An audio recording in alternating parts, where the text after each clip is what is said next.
মহালয়ার আগের দিন শ্রেয়ানদের স্কুলে ছিল মহিষাসুর মর্দিনীর একটা ছোট্ট প্রোগ্রাম। তাই ছেলেকে সকাল সকাল সাজিয়ে গুছিয়ে 9:30 নাগাদ স্কুলে পৌঁছে গিয়েছিলাম। আর এই যে দেখো, এখানে রয়েছে মা লক্ষ্মী, সরস্বতী, কলাবউ আর মহিষাসুর। আমি ছেলেকে প্রত্যেক বছর জন্মাষ্টমীতে কৃষ্ণ সাজিয়েছি বটে, কিন্তু মহিষাসুর কোনোদিনও সাজাইনি। এই ফার্স্ট টাইম ট্রাই করলাম। তাই প্রথমে মনের মধ্যে একটু কিন্তুই ছিল যে ছেলেকে পারবো কিনা সাজাতে, কারণ আমার ছেলে প্রচন্ড চঞ্চল আর একটুও স্থির থাকে না।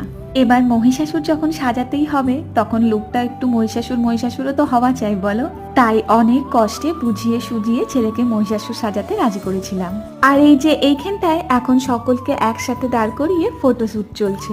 এইবারে হবে একদম পুচকুগুলোর একটা নাচের অনুষ্ঠান।